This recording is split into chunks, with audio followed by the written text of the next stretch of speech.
Adventure 3 of the Return of Sherlock Holmes by Sir Arthur Conan Doyle. The Adventure of the Dancing Men. Holmes had been seated for some hours in silence, with his long, thin back curved over a chemical vessel in which he was brewing a particularly malodorous product. His head was sunk upon his breast, and he looked from my point of view like a strange, lank bird with dull grey plumage and a black topknot. "So, Watson," said he suddenly, "you do not propose to invest in South African securities?" I gave a start of astonishment. Accustomed as I was to Holmes's curious faculties, this sudden intrusion into my most intimate thoughts was utterly inexplicable. "How on earth do you know that?" I asked. He wheeled round upon his stool, with a steaming test tube in his hand and a gleam of amusement in his deep-set eyes. "Now, Watson, confess yourself utterly taken aback," said he. "I am." "I ought to make you sign a paper to that effect." "Why?" "Because in 5 minutes you will say that it is all so absurdly simple." "I am sure that I shall say nothing of the kind." "You see, my dear Watson," he propped his test tube in the rack and began to lecture with the air of a professor addressing his class, "it is not really difficult to construct a series of inferences, each dependent upon its predecessor and each simple in itself. If after doing so one simply knocks out all the central inferences and presents one's audience with the starting point and the conclusion, one may produce a startling, though possibly a meretricious effect. Now, it was not really difficult, by an inspection of the groove between your left forefinger and thumb, to feel sure that you did not propose to invest your small capital in the goldfields." "I see no connection." "Very likely not, but I can quickly show you a close connection. Here are the missing links of the very simple chain. 1. You had chalk between your left finger and thumb when you returned from the club last night. 2. You put chalk there when you play billiards to steady the cue. 3. You never play billiards except with Thurston. 4. You told me 4 weeks ago that Thurston had an option on some South African property which would expire in a month, and which he desired you to share with him. 5. Your cheque-book is locked in my drawer, and you have not asked for the key. 6. You do not propose to invest your money in this manner." "How absurdly simple!" I cried. "Quite so," said he, a little nettled. "Every problem becomes very childish when once it is explained to you. Here is an unexplained one. See what you can make of that, friend Watson." He tossed a sheet of paper upon the table and turned once more to his chemical analysis. I looked with amazement at the absurd hieroglyphics upon the paper. "Why, Holmes, it is a child's drawing," I cried. "Oh, that's your idea." "What else should it be?" "That is what Mr. Hilton Cubitt of Ridingthorpe Manor, Norfolk, is very anxious to know. This little conundrum came by the first post, and he was to follow by the next train. There's a ring at the bell, Watson. I should not be very much surprised if this were he." A heavy step was heard upon the stairs, and an instant later there entered a tall, ruddy, clean-shaven gentleman whose clear eyes and florid cheeks told of a life led far from the fogs of Baker Street. He seemed to bring a whiff of his strong, fresh, bracing East Coast air with him as he entered. Having shaken hands with each of us, he was about to sit down when his eye rested upon the paper with the curious markings which I had just examined and left upon the table. "Well, Mr. Holmes, what do you make of these?" he cried. "They told me that you are fond of queer mysteries, and I don't think you can find a queerer one than that. I sent the paper on ahead so that you might have time to study it before I came." "It is certainly rather a curious production," said Holmes. "At first sight it would appear to be some childish prank. It consists of a number of absurd little figures dancing across the paper upon which they are drawn. Why should you attribute any importance to so grotesque an object?" "I never should, Mr. Holmes. but my wife does. It is frightening her to death. She says nothing, but I can see terror in her eyes. That's why I want to sift the matter to the bottom." Holmes held up the paper so that the sunlight shone full upon it. It was a page torn from a notebook. The markings were done in pencil, and ran in a particular way. Holmes examined it for some time, and then folded it carefully up. He placed it in his pocket-book. "This promises to be a most interesting and unusual case," said he. "You gave me a few particulars in your letter, Mr. Hilton Cubitt, but I should be very much obliged if you would kindly go over it all again for the benefit of my dear friend, Dr. Watson." "I'm not much of a story-teller," said our visitor, nervously clasping and unclasping his great, strong hands. "You'll just ask me anything that I don't make clear. I'll begin at the time of my marriage, last year. But I want to say first of all that though I'm not a rich man, my people have been at Ridingthorpe for a matter of 5 centuries, and there is no better-known family in the county of Norfolk. Last year I came up to London for the Jubilee, and I stopped at a boarding-house in Russell Square because Parker, the vicar of our parish, was staying in it. There was an American young lady there. Patrick was the name. Elsie Patrick. In some way we became friends, until before my month was up I was as much in love as man could be. We were quietly married at a registry office, and we returned to Norfolk a wedded couple. You'll think it very mad, Mr. Holmes, that a man of a good old family should marry a wife in this fashion, knowing nothing of her past or of her people. But if you saw her and knew her, it would help you to understand. She was very straight about it, was Elsie. I can't say that she did not give me every chance of getting out of it if I wished to do so. "I've had some very disagreeable associations in my life," said she. "I wish to forget all about them. I would rather never allude to the past, for it is very painful to me. If you take me, Hilton, you'll take a woman who has nothing that she need be personally ashamed of, but you'll have to be content with my word for it, and to allow me to be silent as to all that passed up to the time when I became yours. If these conditions are too hard, then go back to Norfolk and leave me to the lonely life in which you found me." It was only the day before our wedding that she said those very words to me. I told her that I was content to take her on her own terms, and I have been as good as my word. Well, we've been married now for a year, and very happy we've been. But about a month ago, at the end of June, I saw for the first time signs of trouble. One day my wife received a letter from America. I saw the American stamp. She turned deadly white, read the letter, and threw it into the fire. She made no allusion to it afterwards, and I made none, for a promise is a promise. But she has never known an easy hour from that moment. There's always a look of fear upon her face, a look as if she were waiting and expecting. She would do better to trust me. She would find that I was her best friend. But until she speaks, I can say nothing. Mind you, she is a truthful woman, Mr. Holmes, and whatever trouble there may have been in her past life, it has been no fault of hers. I am only a simple Norfolk squire, but there is not a man in England who ranks his family honour more highly than I do. She knows it well, and she knew it well before she married me. She would never bring any stain upon it, of that I am sure. Well, now, I come to the queer part of my story.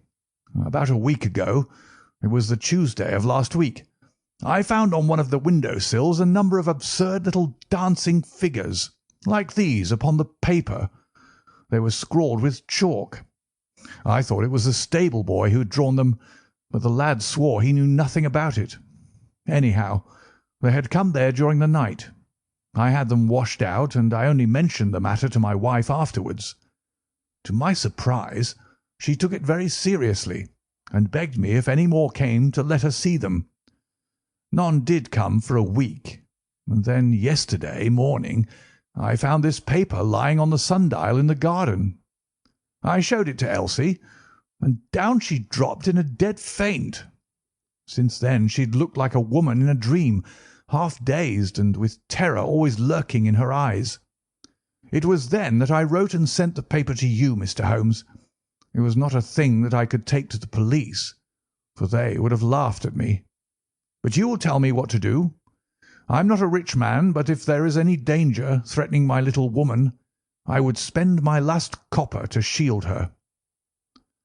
He was a fine creature, this man of the old English soil, simple, straight, and gentle, with his great, earnest blue eyes and broad, comely face.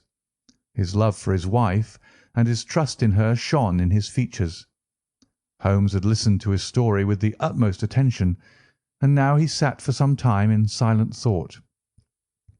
"Don't you think, Mr. Cubitt," said he at last, "that your best plan would be to make a direct appeal to your wife, and to ask her to share her secret with you?" Hilton Cubitt shook his massive head. "A promise is a promise, Mr. Holmes. If Elsie wished to tell me, she would. If not, it is not for me to force her confidence. But I am justified in taking my own line, and I will." "Then I will help you with all my heart. In the first place, have you heard of any strangers being seen in your neighbourhood?" "No." "I presume that it is a very quiet place. Any fresh face would cause comment?"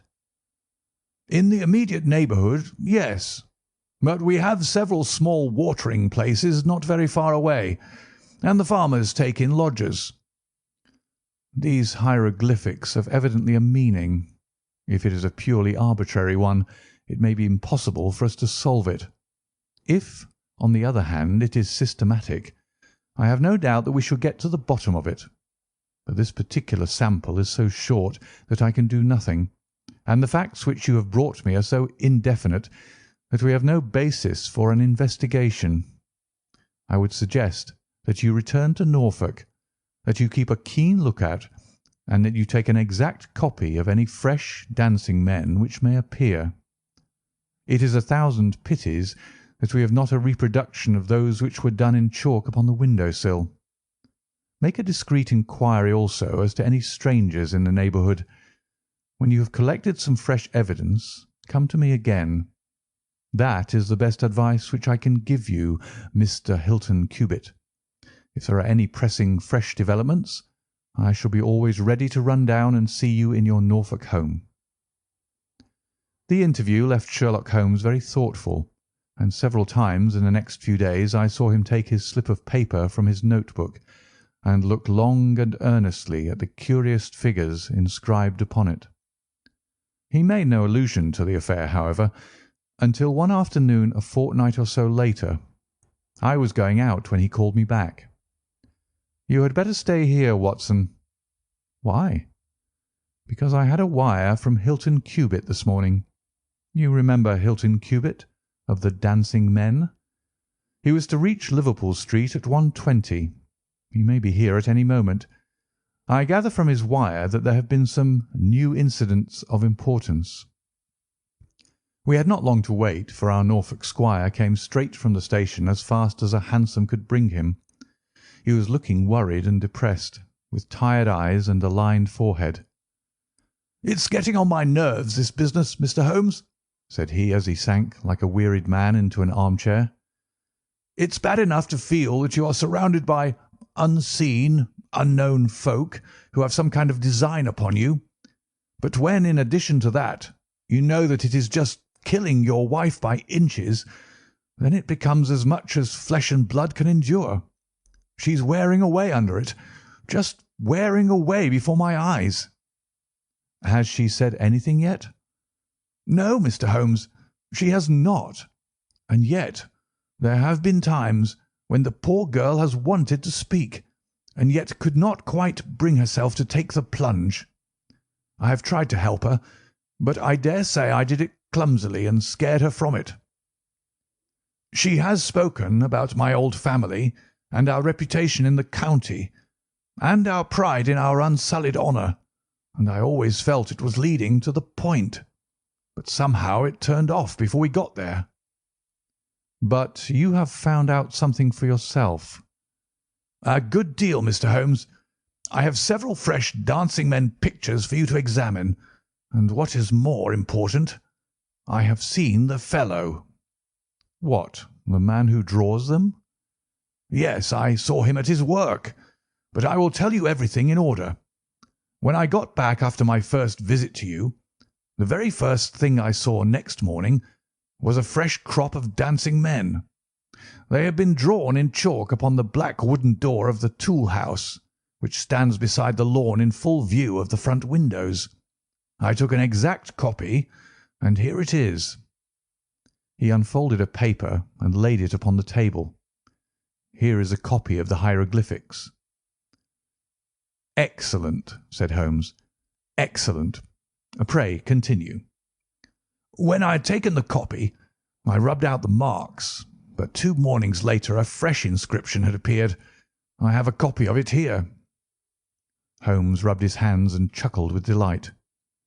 "Our material is rapidly accumulating," said he. 3 days later, a message was left scrawled upon paper and placed under a pebble on the sundial. Here it is. The characters are, as you see, exactly the same as the last one. After that I determined to lie in wait, so I got out my revolver and I sat up in my study, which overlooks the lawn and garden.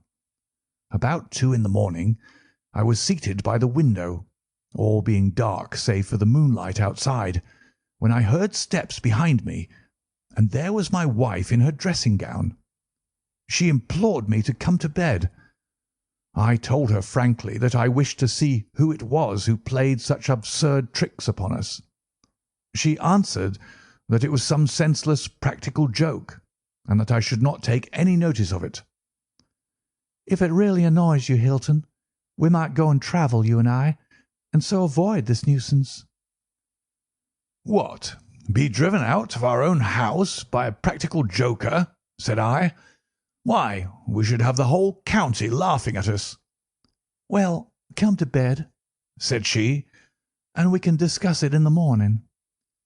Suddenly, as she spoke, I saw her white face grow whiter yet in the moonlight, and her hand tightened upon my shoulder. Something was moving in the shadow of the tool house. I saw a dark, creeping figure which crawled around the corner and squatted in front of the door. Seizing my pistol, I was rushing out when my wife threw her arms around me and held me with convulsive strength. I tried to throw her off, but she clung to me most desperately. At last I got clear, but by the time I had opened the door and reached the house the creature was gone.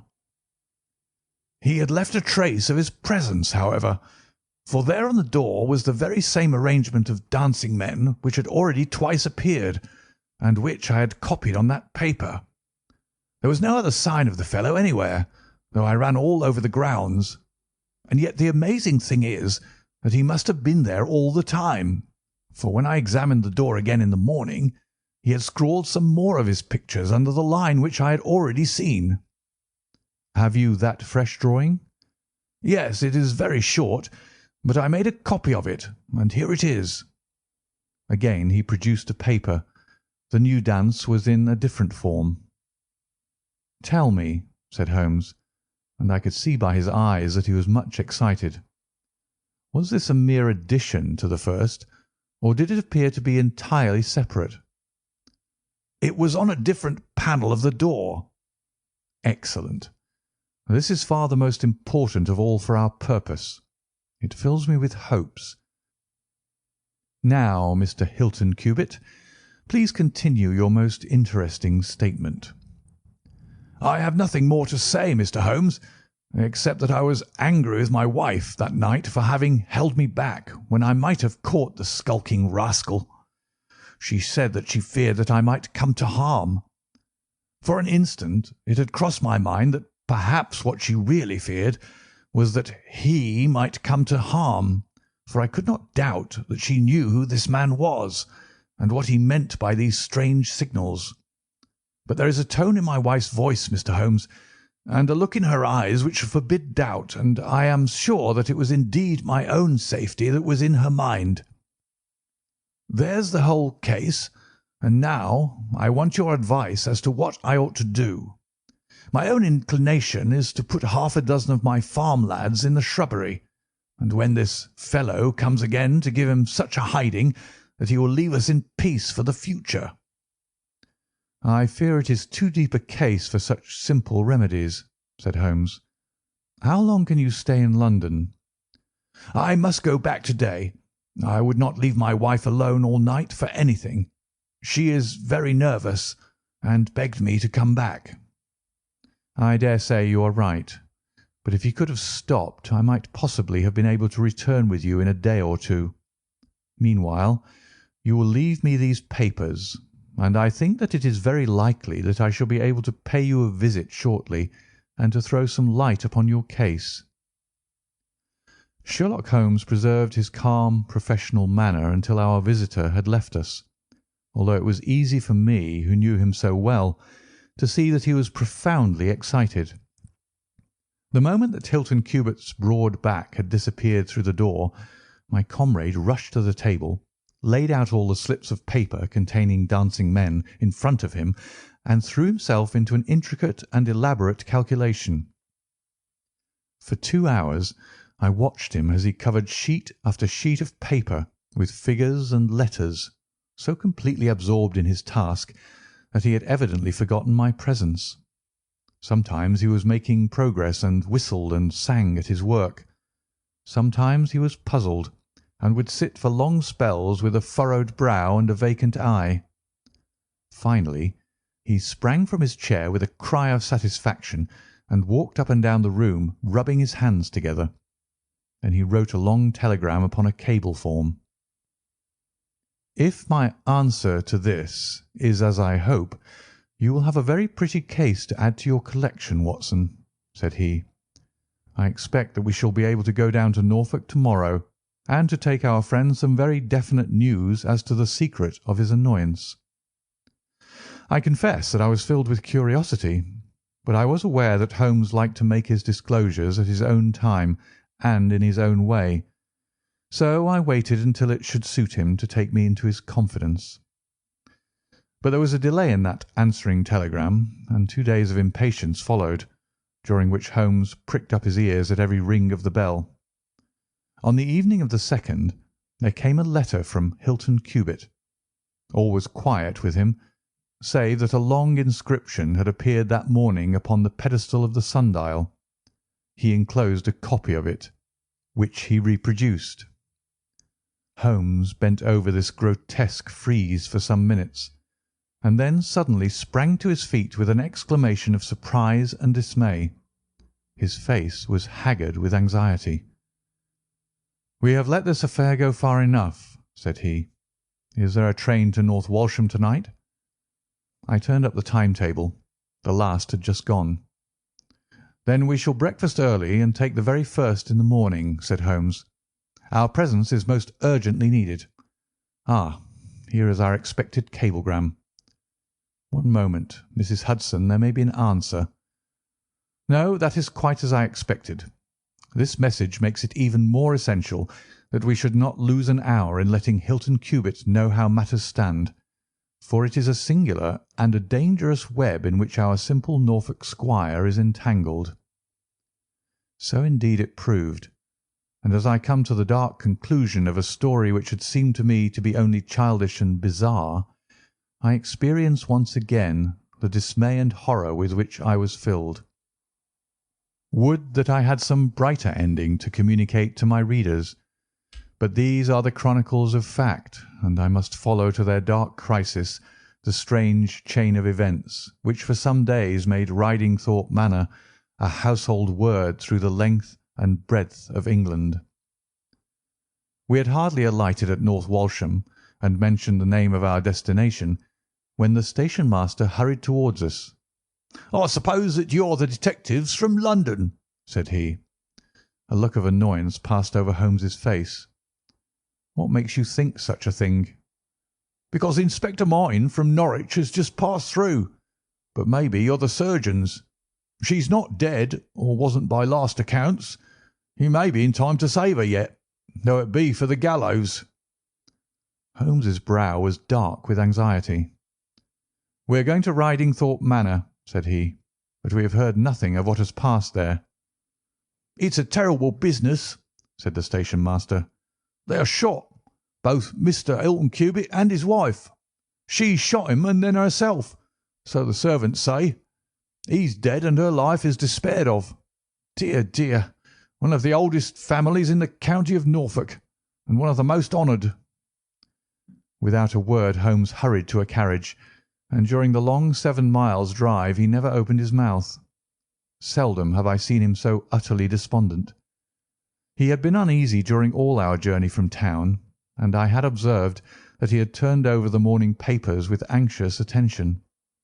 But now this sudden realization of his worst fears left him in a blank melancholy. He leaned back in his seat, lost in gloomy speculation.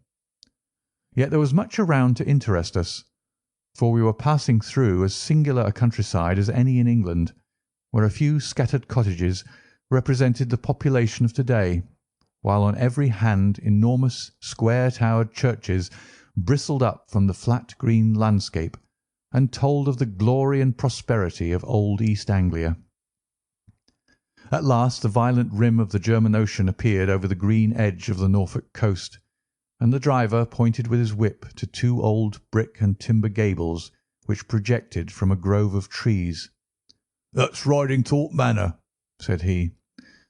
As we drove up to the porticoed front door, I observed in front of it, beside the tennis lawn, the black tool house and the pedestalled sundial with which we had such strange associations. A dapper little man with a quick, alert manner and a waxed moustache had just descended from a high dog-cart. He introduced himself as Inspector Martin of the Norfolk Constabulary, and he was considerably astonished when he heard the name of my companion. "Why, Mr. Holmes, the crime was only committed at 3 this morning. How could you hear of it in London and get to the spot as soon as I?" "I anticipated it. I came in the hope of preventing it." "Then you must have important evidence of which we are ignorant, for they were said to be a most united couple." "I have only the evidence of the dancing men," said Holmes. "I will explain the matter to you later. Meanwhile, since it is too late to prevent this tragedy, I am very anxious that I should use the knowledge which I possess in order to ensure that justice be done. Will you associate me in your investigation, or will you prefer that I should act independently?" "I should be proud to feel that we were acting together, Mr. Holmes," said the inspector earnestly. "In that case I should be glad to hear the evidence and to examine the premises without an instant of unnecessary delay." Inspector Martin had the good sense to allow my friend to do things in his own fashion, and contented himself with carefully noting the results. The local surgeon, an old white-haired man, had just come down from Mrs. Hilton Cubitt's room, and he reported that her injuries were serious but not necessarily fatal. The bullet had passed through the front of her brain, and it would probably be some time before she could regain consciousness. On the question of whether she had been shot or had shot herself, he would not venture to express any decided opinion. Certainly the bullet had been discharged at very close quarters. There was only the one pistol found in the room, 2 barrels of which had been emptied. Mr. Hilton Cubitt had been shot through the heart. It was equally conceivable that he had shot her and then himself, or that she had been the criminal, for the revolver lay upon the floor midway between them. "Has he been moved?" asked Holmes. "We have moved nothing except the lady. We could not leave her lying wounded upon the floor." "How long have you been here, Doctor?" "Since 4 o'clock." "Anyone else?" "Yes, the constable here." "And you have touched nothing?" "Nothing." "You have acted with great discretion. Who sent you?" "The housemaid, Saunders." "Was it she who gave the alarm?" "She and Mrs. King, the cook." "Where are they now?" "In the kitchen, I believe." "Then I think we had better hear their story at once." The old hall, oak-panelled and high-windowed, had been turned into a court of investigation. Holmes sat in a great old-fashioned chair, his inexorable eyes gleaming out of his haggard face. I could read in them a set purpose to devote his life to this quest until the client whom he had failed to save should at last be avenged. The trim Inspector Martin, the old grey-headed country doctor, myself, and a stolid village policeman made up the rest of that strange company. The two women told their story clearly enough. They had been aroused from their sleep by the sound of an explosion, which had been followed a minute later by a second one. They slept in adjoining rooms, and Mrs. King had rushed into Saunders. Together they had descended the stairs. The door of the study was open, and a candle was burning upon the table. Their master lay upon his face in the centre of the room. He was quite dead. Near the window his wife was crouching, her head leaning against the wall. She was horribly wounded, and the side of her face was red with blood. She breathed heavily, but was incapable of saying anything. The passage, as well as the room, was full of smoke and the smell of powder. The window was certainly shut and fastened upon the inside. Both women were positive upon the point. They had at once sent for the doctor and for the constable. Then, with the aid of the groom and the stable boy, they had conveyed their injured mistress to her room. Both she and her husband had occupied the bed. She was clad in her dress, he in his dressing gown over his night clothes. Nothing had been moved in the study. So far as they knew, there had never been any quarrel between husband and wife. They had always looked upon them as a very united couple. These were the main points of the servants' evidence. In answer to Inspector Martin, they were clear that every door was fastened upon the inside, and that no one could have escaped from the house.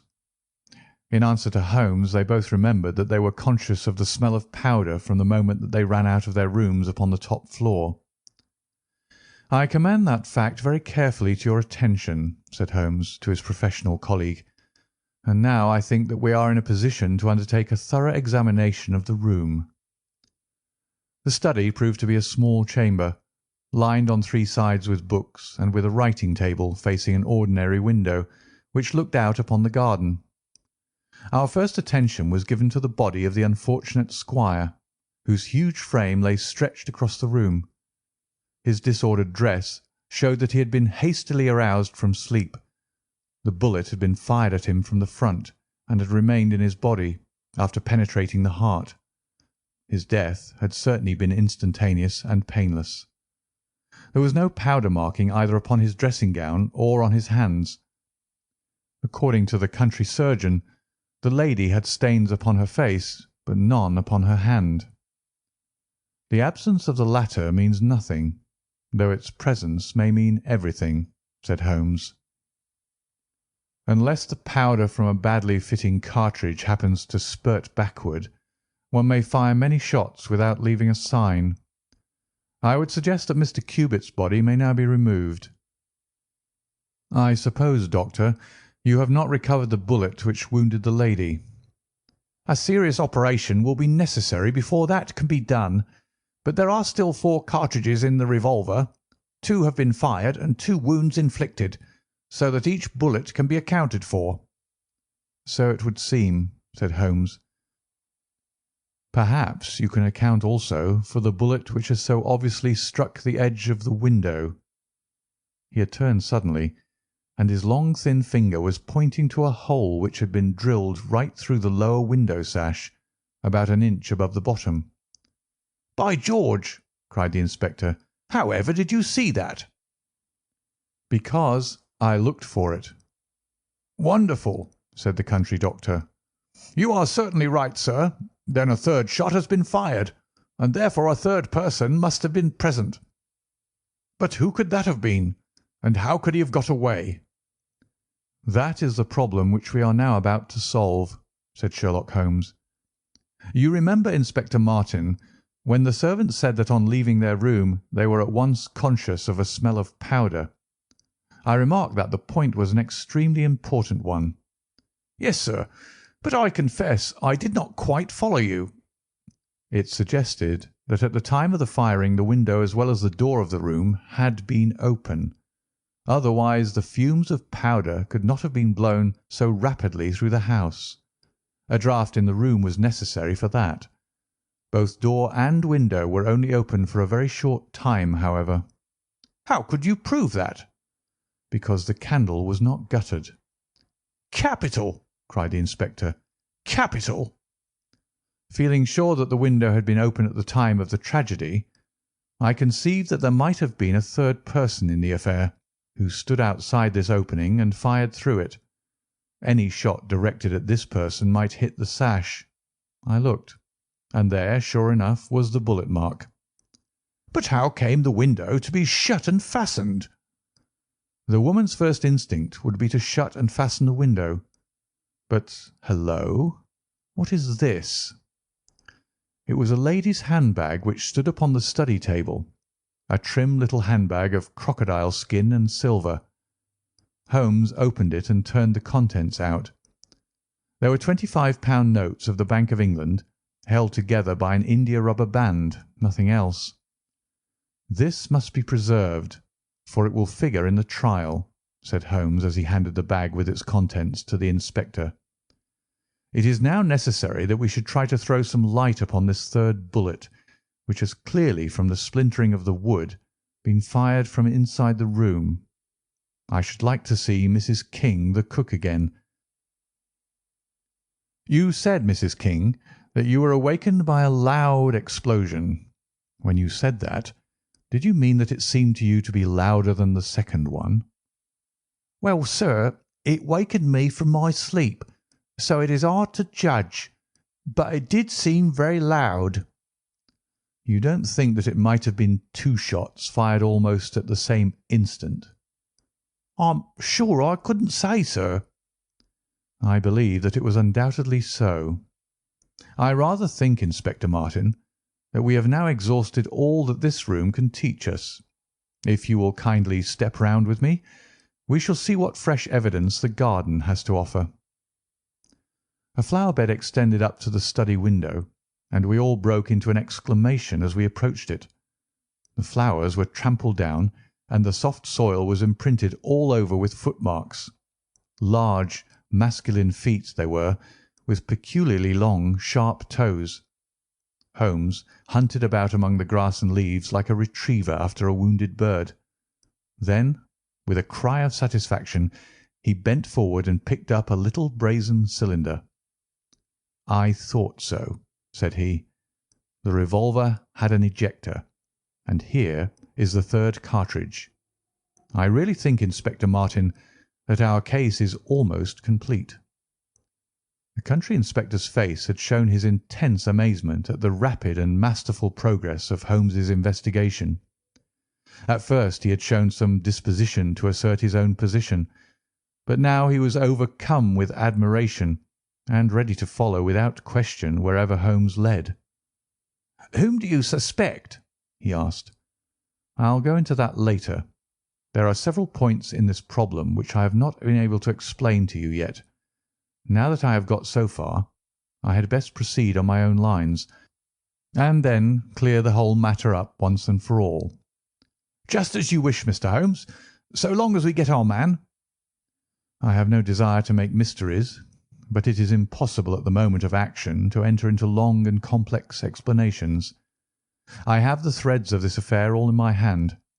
Even if this lady should never recover consciousness, we can still reconstruct the events of last night and ensure that justice be done. First of all, I wish to know whether there is any inn in this neighbourhood known as Elridge's." The servants were cross-questioned, but none of them had heard of such a place.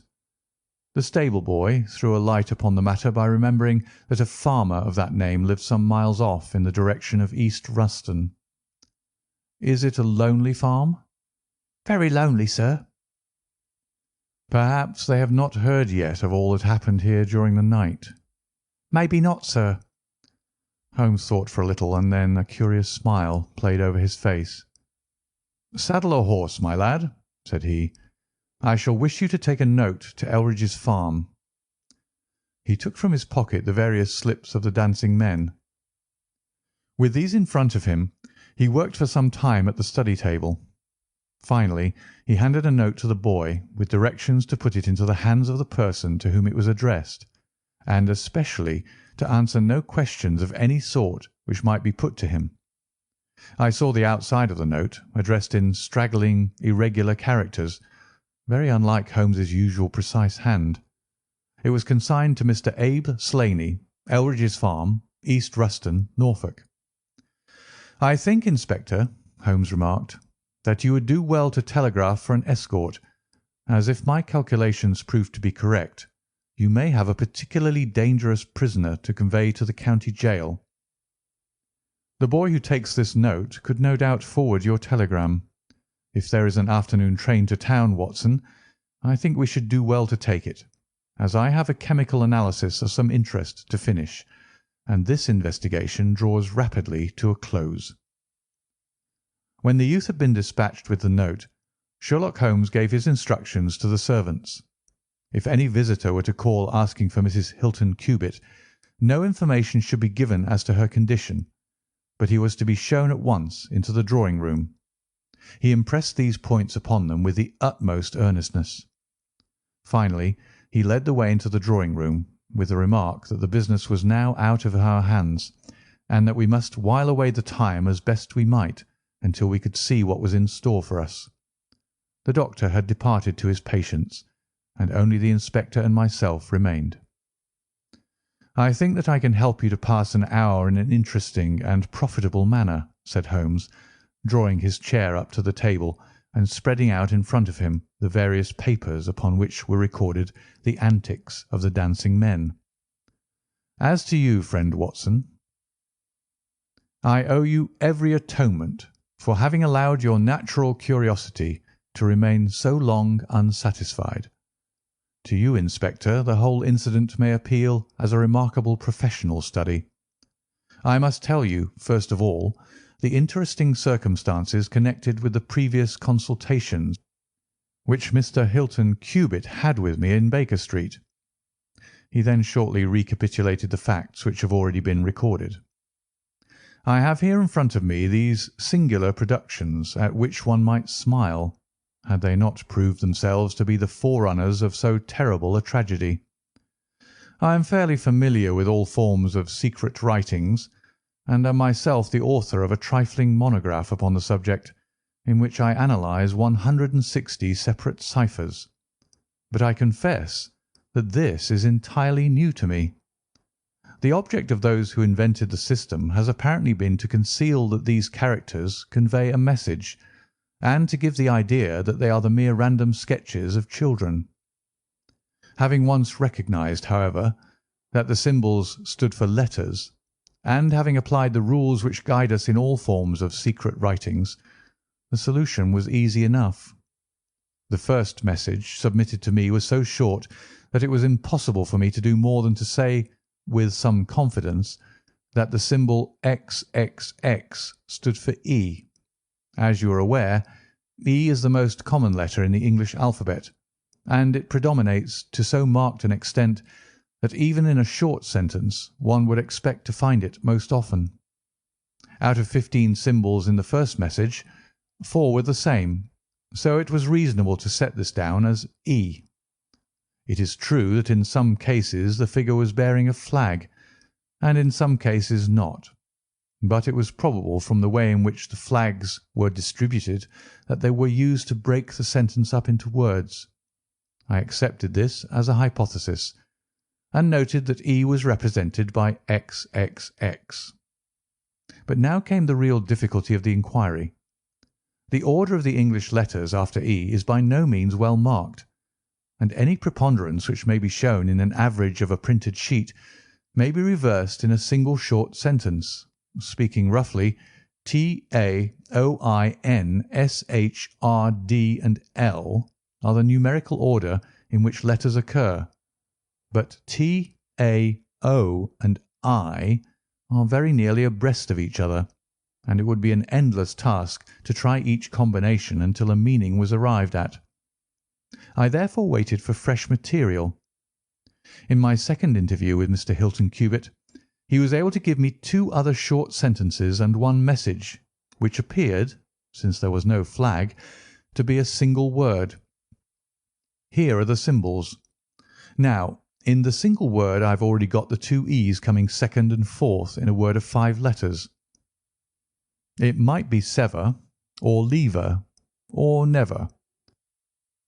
There can be no question that the latter as a reply to an appeal is far the most probable, and the circumstances pointed to its being a reply written by the lady. Accepting it as correct, we are now able to say that the symbols stand respectively for N, V, and R. Even now I was in considerable difficulty, but a happy thought put me in possession of several other letters. It occurred to me that if these appeals came as I expected, from someone who had been intimate with the lady in her early life, a combination which contained 2 E's with 3 letters between might very well stand for the name Elsie. On examination I found that such a combination formed the termination of the message, which was 3 times repeated. It was certainly some appeal to Elsie. In this way I had got my L, S, and I. But what appeal could it be? There were only 4 letters in the word which preceded Elsie, and it ended in E. Surely the word must be come. I tried all other 4 letters ending in E, but could find none to fit the case. So now I was in possession of C, O, and M, and I was in a position to attack the first message once more, dividing it into words and putting dots for each symbol which was still unknown. So treated, it worked out in this fashion: M space dot ere space dot e space sl dot ne dot. Now the first letter can only be A, which is a most useful discovery, since it occurs no fewer than 3 times in this short sentence, and the H is also apparent in the second word. Now it becomes am here A.E slain, or filling in the obvious vacancies in the name, am here Abe Slaney. I had so many letters now that I could proceed with considerable confidence to the second message, which worked out in this fashion: A. space ELRI space ES. Here I could only make sense by putting T and G for the missing letters, and supposing that the name was that of some house or inn at which the writer was staying. Inspector Martin and I had listened with the utmost interest to the full and clear account of how my friend had produced results which had led to so complete a command over our difficulties. "What did you do then, sir?" asked the inspector.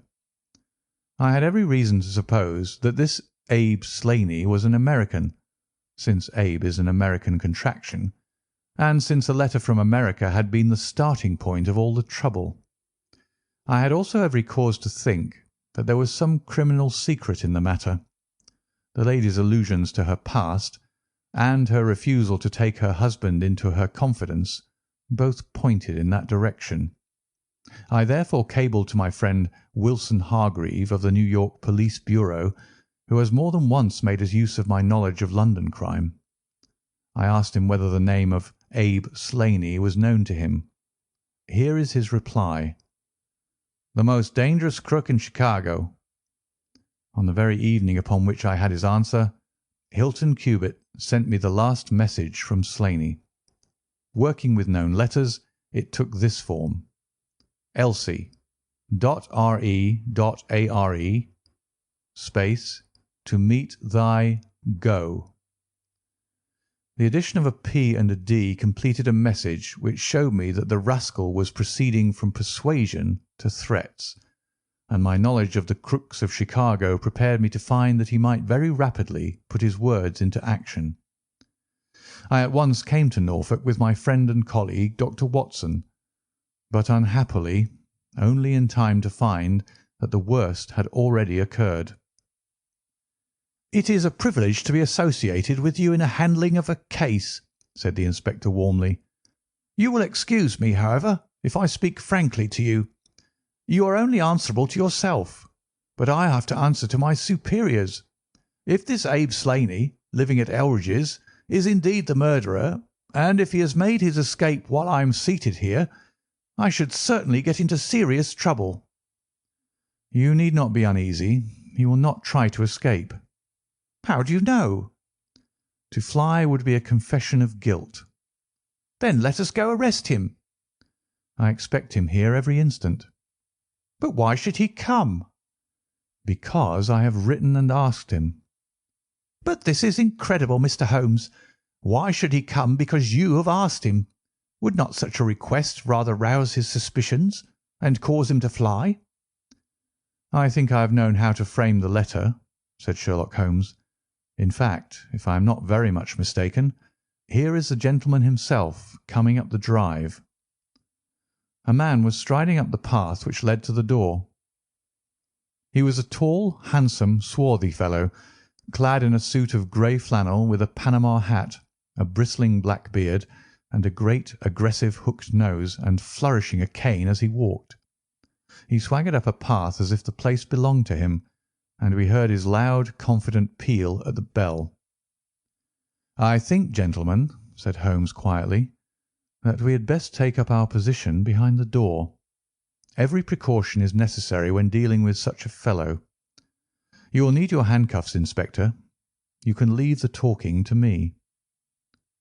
We waited in silence for a minute, one of those minutes which one can never forget.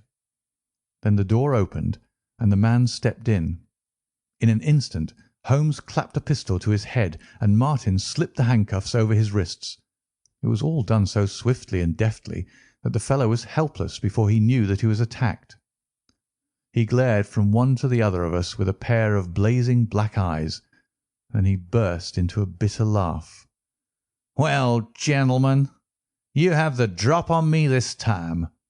I seem to have knocked up against something hard, but I came here in answer to a letter from Mrs. Hilton Cubitt. Don't tell me that she is in this. Don't tell me that she helped to set a trap for me." "Mrs. Hilton Cubitt was seriously injured, and is at death's door." The man gave a hoarse cry of grief which rang through the house. "You're crazy!" he cried fiercely. "It was he that was hurt, not she. Who would have hurt little Elsie?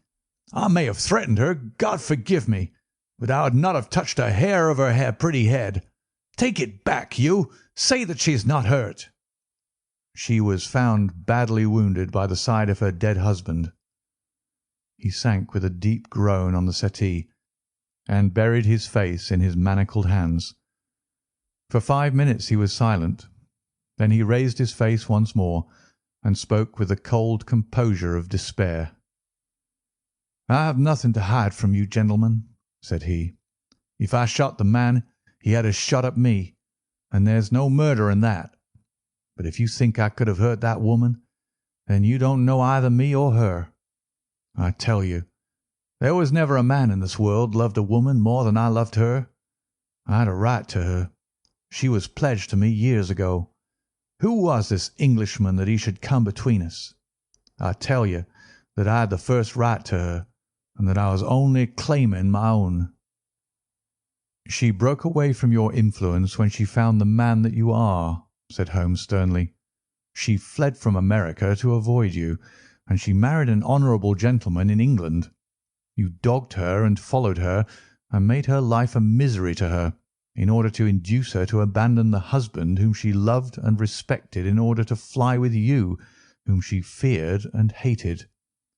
You have ended by bringing about the death of a noble man and driving his wife to suicide. That is your record in this business, Mr. Abe Slaney, and you will answer for it to the law." "If Elsie dies, I care nothing what becomes of me," said the American. He opened one of his hands and looked at a note crumpled up in his palm. "See here, mister," he cried with a gleam of suspicion in his eyes. "You're not trying to scare me over this, are you? If the lady is hurt as bad as you say, who was it that wrote this note?" He tossed it forward onto the table. "I wrote it, to bring you here." "You wrote it? There was no one on earth outside the joint who knew the secret of the dancing men. How came you to write it?" What one man can invent, another can discover," said Holmes. "There is a cab coming to convey you to Norwich, Mr. Slaney, but meanwhile you have time to make some small reparation for the injury you have wrought. Are you aware that Mrs. Hilton Cubitt has herself lain under grave suspicion of the murder of her husband, and that it was only my presence here, and the knowledge which I happen to possess, which has saved her from the accusation? The least that you owe her is to make it clear to the whole world that she was in no way, directly or indirectly, responsible for his tragic end."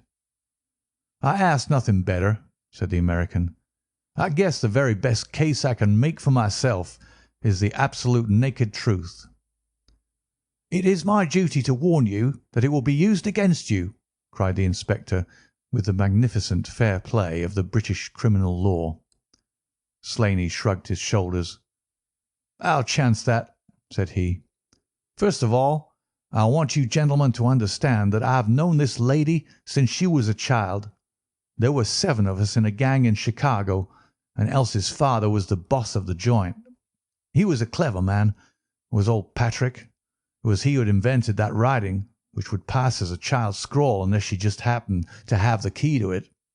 Well, Elsie learned some of our ways, but she couldn't stand the business, and she had a bit of honest money of her own, so she gave us all the slip and got away to London. She'd been engaged to me, and she would have married me, I believe, if I'd taken over another profession. But she would have nothing to do with anything on the cross. It was only after her marriage to this Englishman that I was able to find out where she was. I wrote to her, but got no answer. After that I came over, and as letters were no use, I put my messages where she could read them. Well, I've been here a month now. I lived in that farm where I had a room down below, could get in and out every night and no one the wiser. I tried all I could to coax Elsie away. I knew that she read the messages. For once she wrote an answer under one of them. Then my temper got the better of me, and I began to threaten her. She sent me a letter then, imploring me to go away and saying that it could break her heart if any scandal should come upon her husband. She said that she would come down when her husband was asleep at 3 in the morning and speak with me through the end window if I would go away afterwards and leave her in peace. She came down and brought money with her, trying to bribe me to go. This made me mad, and I caught her arm and tried to pull her through the window. At that moment in rushed the husband with his revolver in his hand. Elsie had sunk down upon the floor, and we were face to face. I was heeled also, and I held up my gun to scare him off and let me get away. He fired and missed me. I pulled off almost at the same instant, and down he dropped. I made away across the garden, and as I went I heard the window shut behind me. That's God's truth, gentlemen, every word of it. And I heard no more about it until that lad came riding up with a note which made me walk in here like a jay and give myself into your hands." A cab had drawn up whilst the American had been talking. 2 uniformed policemen sat inside. Inspector Martin rose and touched his prisoner on the shoulder. "It's time for us to go." "Can I see her first?" "No, she is not conscious. Mr. Sherlock Holmes, I only hope that if ever again I have an important case, I shall have the good fortune to have you by my side." We stood at the window and watched the cab drive away. As I turned back, my eye caught the pellet of paper which the prisoner had tossed upon the table. It was the note with which Holmes had decoyed him. "See if you can read it, Watson," said he with a smile. It contained no word, but a little line of dancing men. "If you use the code which I have explained," said Holmes, "you will find that it simply means, 'Come here at once.'" I was convinced that it was an invitation which he would not refuse, since he could never imagine that it could come from anyone but the lady. And so, my dear Watson, we have ended by turning the dancing men to good when they have so often been the agents of evil, and I think that I have fulfilled my promise of giving you something unusual for your notebook. 3:40 is our train, and I fancy we shall be back in Baker Street for dinner. Only one word of epilogue. The American, Abe Slaney, was condemned to death at the Winter Assizes at Norwich, but his penalty was changed to penal servitude in consideration of mitigating circumstances and the certainty that Hilton Cubitt had fired the first shot. Of Mrs. Hilton Cubitt, I only know that I have heard she recovered entirely, and that she still remains a widow, devoting her whole life to the care of the poor and to the administration of her husband's estate. End of The Adventure of the Dancing Men.